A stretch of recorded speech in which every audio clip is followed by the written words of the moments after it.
नमस्कार, न्यूज मंच देख रहे हैं आप और मैं हूं विशाल वैभव।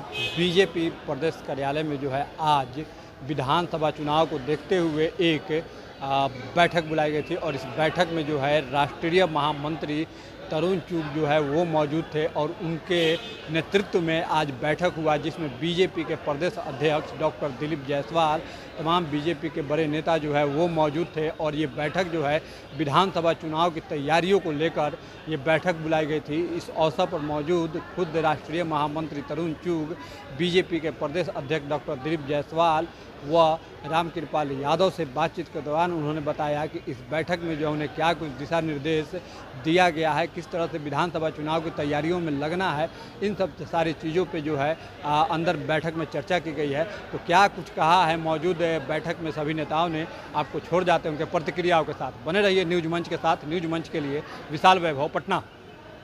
राष्ट्रीय नेतृत्व आज आए थे, राष्ट्रीय महामंत्री श्री तरुण चुग जी और राष्ट्रीय हमारे नेता हैं दुष्यंत गौतम जी।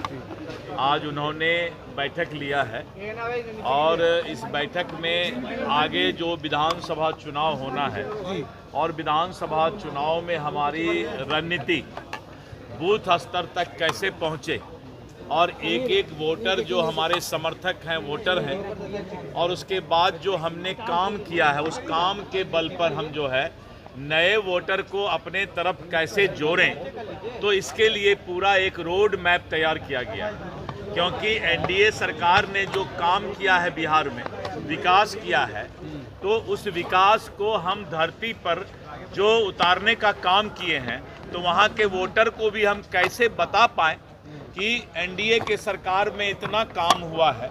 तो वो सारा चीज़ जो है एक कंपैरेटिव चार्ट बना करके हम जनता के बीच जा रहे हैं और जनता से हम जो है समर्थन मांगेंगे। रोहिणी आचार्य पीएम मोदी को ड्रामेबाज बता रही है। उन्होंने कहा है कि मॉक ड्रिल है, ड्रामेबाजी हो रहा है। ये रोहिणी आचार्य कहाँ की हैं?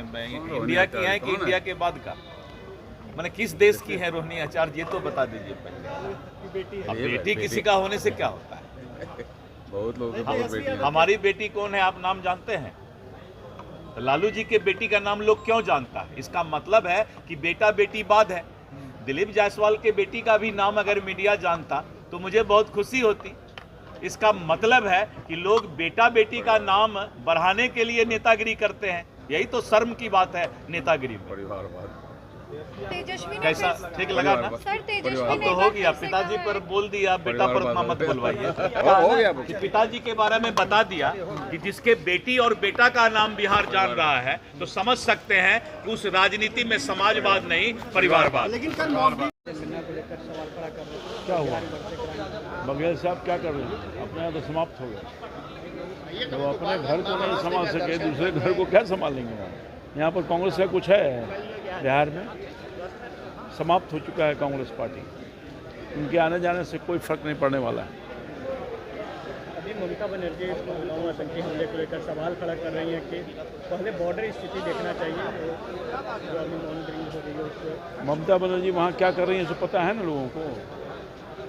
मुर्शिदाबाद का घटना है ना, ढहल जाता है। क्या बोलेंगे ममता जी? वो वहाँ के मुख्यमंत्री हैं, अपने दायित्व का निर्वहन कर रहे हैं। सब सुरक्षित है वहाँ पर। चुन चुन करके पीटा जाता है। बंगाल के हालत बद से बदतर है। आतंक का वातावरण है और जितने इस तरह का दहशत फैलाने वाले लोग हैं, ममता जी का संरक्षण प्राप्त है। जिसको आना एक बार। भारतीय जनता पार्टी निरंतर काम करने वाला दल है और पार्टी का नेतृत्व बैठता भी है, काम भी करता है, सोचता भी है और पूरे देश के अंदर एक भारत श्रेष्ठ भारत की सोच को लेकर राष्ट्रवाद सबसे ऊपर है, नेशन फर्स्ट की सोच से लगातार हम काम कर रहे हैं और काम करते रहेंगे। विधानसभा चुनाव को लेकर मैं तो एक ही बात पूछना चाहता हूं तेजस्वी यादव और राहुल गांधी से, आपका कार्यकाल हमेशा ही गरीब और वंचितों के विरोध में निकला है।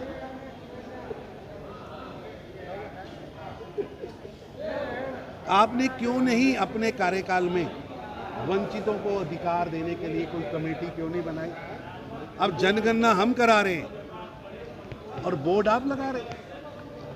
जनगणना पे विधानसभा इलेक्शन में तो कुछ मेरा इतना ही कहना है बहन कि राहुल गांधी के नाना और इंडी गठबंधन के पितृ पुरुष जवाहरलाल नेहरू जी ने काका कालेकर की रिपोर्ट को दबाया था, जो 1950 में वंचितों को अधिकार देने के लिए बनी थी। मंडल कमीशन की रिपोर्ट 80 के दशक में आई थी। श्रीमती इंदिरा गांधी और राजीव गांधी दोनों प्रधानमंत्री रहे, दोनों ने मंडल कमीशन की रिपोर्ट को दबाया ताकि वंचितों को अधिकार ना मिल सके। और राहुल गांधी जी, आपके पिता श्री राजीव गांधी जी ने सदन में खड़े होकर 1990 के शीतकालीन सत्र में वंचितों के आरक्षण के विरोध में भाषण दिया था और कांग्रेस पार्टी ने वंचितों को आरक्षण नहीं मिलना चाहिए, अधिकार नहीं मिलने चाहिए, इस पर प्रस्ताव पास किया। इसलिए आपके परिवार की 4 पीढ़ियां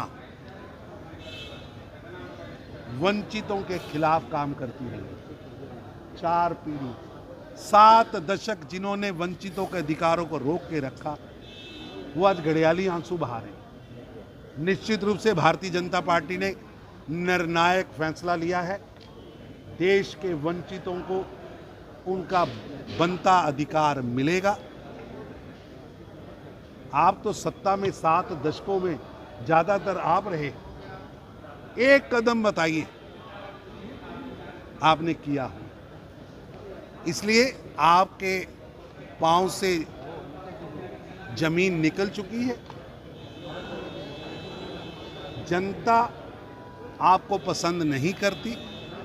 आपकी शक्ल देखते ही जंगल राज का वो काले दिन याद आते हैं। वो दिन थे जब इंडी गठबंधन की लालू प्रसाद यादव जी की सरकार थी, जब अपहरण, रंगदारी, जालसाजी के कारण बिहार की जनता सबसे ज्यादा तंग थी। आपके भ्रष्टाचार के किस्से सारी दुनिया जानती है। इसलिए इंडी गठबंधन के नेता अपना आधार खो चुके हैं।